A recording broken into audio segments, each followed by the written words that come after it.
Michael Nagy here with Jiggy Jag TV, and I'm here with Captain Mark Hunnibell. How you doing today? I'm pretty good, Cool, cool. Now you want to tell us a little about yourself for anyone who doesn't know about you? Well, I'm Air Force veteran and airline retired captain, and around 2000 I started restoring a bike. My dad gave it to me like 30 years earlier, and it was a big challenge to get it done. So finally got it done and said, oh, what can I do with it? And this is what I'm doing. That's pretty cool. So you're just driving around the U.S. and then you write books and... Right. Well, I restored the bike, and as I did so, I started looking for literature about that make and model, and I found a book, C.K. Shepard's book, Across America by Motorcycle, that he had also bought in 1919 Henderson, and in New York, and drove it across the country in 1919, and then went home to England and wrote a book about it. That's cool. And I found that book, and I kind of got inspired about trying to retrace that.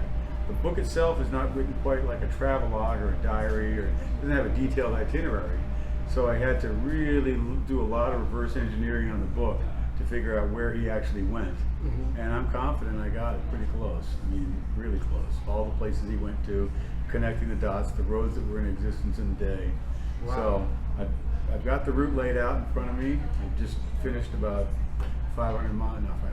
50 miles, let's say. Came from Manhattan. Wow. So came down here from Manhattan and Tom's River, and now we're going to head out down to Atlantic City tomorrow and then Philadelphia. I'll stop just short of Philadelphia for the night, and then the first thing Saturday morning we're going to head out down toward Baltimore and Washington, D.C. Wow. So how many miles a day would you say you do? Well, normally the plan is around 200. I've got a couple of 330 mile legs, but those are the big stretches in Kansas where you just kind of get on the highway. That's where I used to live. I used to live get up and go. It's just nothing but flat. So I'm going to put the big gears on it and let it roll. Wow, that's pretty cool. Yeah. So about your writings too, you want to tell us a little about that? Well, like I said, when I found the book, I realized that in order to do this ride, I had to find all of the stuff about it. And I ultimately found out so much about C.K. Shepard and his ride that I thought, you know, other people would really like this. Because I saw some people asking questions like, well, how come there was no more photos or no maps or no details and things like that? So I said, you know, let's answer the questions once and for all. So I did a detailed dive into his personal history, his life, what happened after him after he did this ride, but also the ride itself. And I said, this is good enough. So I made this annotated version of this book. I was able to find his son, and his son gave me access to the family archives, and he's been nothing short of wonderful. That's cool. So in this whole trip, you're documenting it too then, right? With I will be. I'm photos willing to photos and things like that, and then ultimately I'll probably make a book about my trip, which is going to be kind of the answer to your question, why am I doing this, things like that, and then what I got out of it as I went. So I'm guessing it's going to be about 1/3 before and then 2/3 during. Wow. That's probably kind of what it'll be about. Wow. How long do you say this whole trip should take? It should take 5 weeks. Oh, About 5 weeks. that's pretty quick. Well, it's like I said, between 200 and 330 miles a day is pretty typical. Today on the eastern seaboard, very hard to make miles. Mm-hmm. So I am just trying to be realistic about keeping something that we can do and can maintain. And I'm on a schedule, so it's if I get to traffic or something that just looks a little sketchy, I'll put the bike in the trailer, and I'm not that proud that I have to say I rode every single mile. I'm not that proud. I'd rather get there everywhere safe. Yeah, that's pretty That's cool. the objective. So what places are you most excited to visit in this trip? Probably Grand Canyon. Grand Canyon, but generally the Pacific Southwest. There's a lot of really neat stuff that I found out about the roads up to the Grand Canyon, namely that there isn't one. Well, the road that's there now to go to the Grand Canyon from Flagstaff kind of goes off to the side and then comes in. But I found and identified the actual old road that was there. And I had a couple of local guys take me out in a Jeep, and we drove it. And it is off-road. And so that's going to be the big challenge, but it's also the big reward, because when I get to Grand Canyon, C.K. Shepard's son is going to meet me there with his wife. And so they're really, really excited. And they're going to be at the finish in San Francisco. That's cool. So that's I'm pretty excited about that. A lot of cool history, yeah. Yeah. Cool. Yeah, I went over to meet him because he had so much stuff. He said, just come out here. He's in England. So I flew over there to meet him and spent the afternoon. He was, just before I was leaving, he said, oh, why don't you take this with you? And so he gave me his father's compass that his father carried with him always when he traveled. And so I have it. And he said, you just take this with you and give it back to me when you get done. So that's what I've done. So he's been great. And I always kind of wonder, was he going to be tolerant? Would he be accepting? You know, what would be his level of interest? Yeah. But he's pretty enthusiastic, I would say. That's fair cool. to say, yeah. Cool. So now, once you finish this trip, how long until we can expect to see some of the footage? Well, I'm doing it live as we go here. So I've been, this morning on the way down here, the ride down from New York, I had my safety rider take me out of Manhattan because I could not do that riding. That was really, really difficult, city traffic. So we didn't do that, but so while he was driving, I was posting pictures and stuff that we did on that. So I'm going to do it continuously on Facebook, YouTube, and on the website, and they can see things as I go. On the website right now, there's a tracking thing. You can actually see where I am right now. I shut it off when I get where I'm going for a while, but other than that, because I find that it does drain the battery on my phone. But it is pretty nice because people can want to know, how am I doing? Where am I? Things like that. Yeah, definitely get a following. Yeah, it's Right. cool.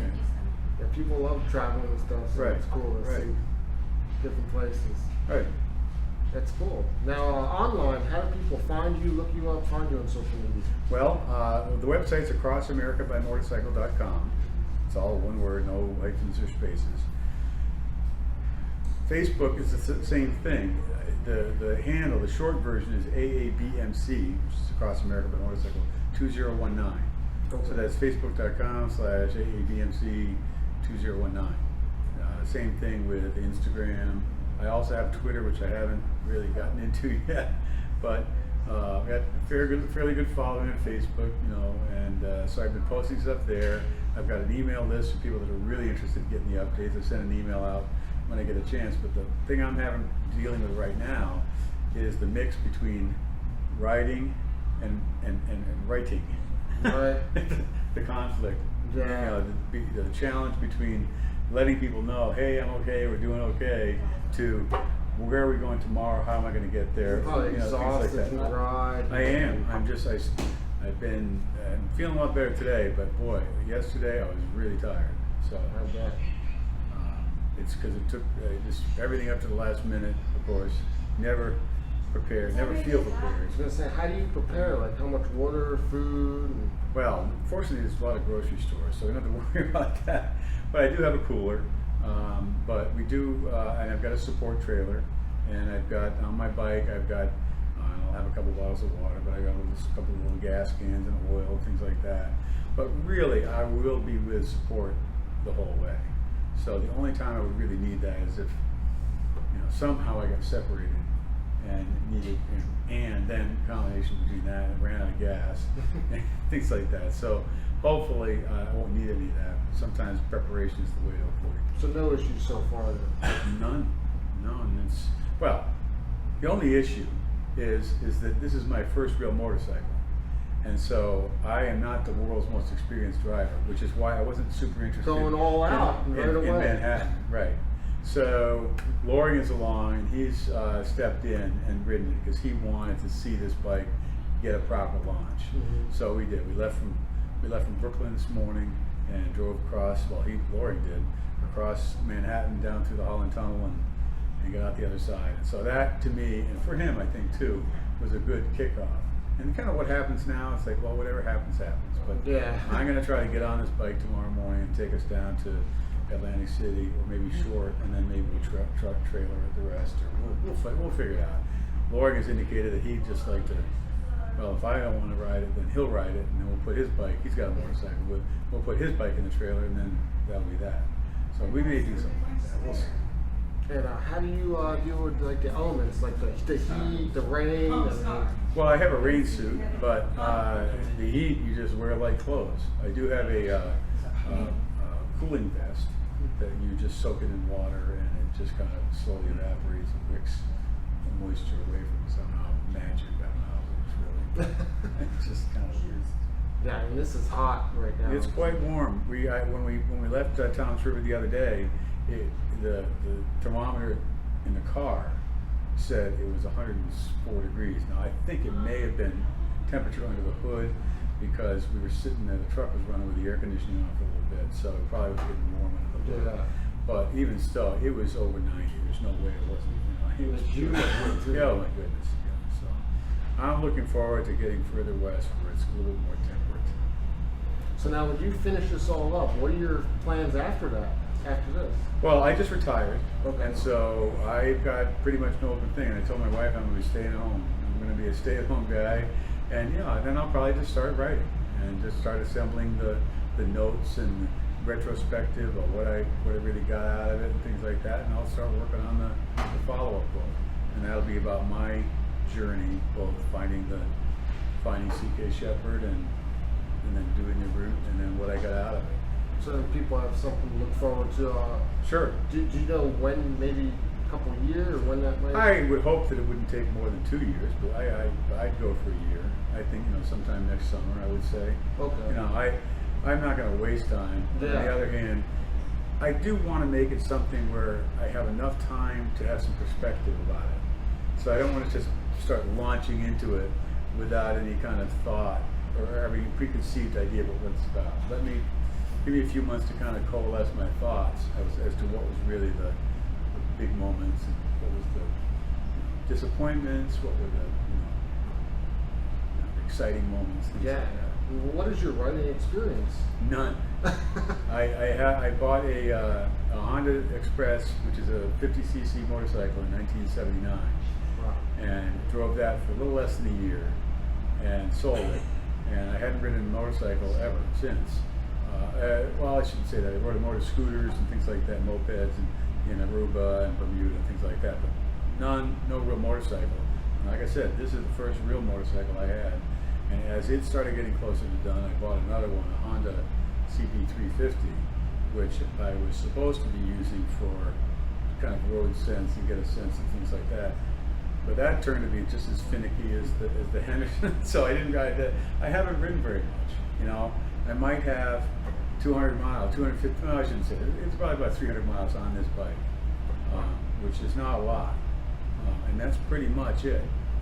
But it's been a challenge. We've got a lot of mechanical things along the way, trying to keep it running, keep it so I can ride it. I think it's pretty cool what you're doing. So.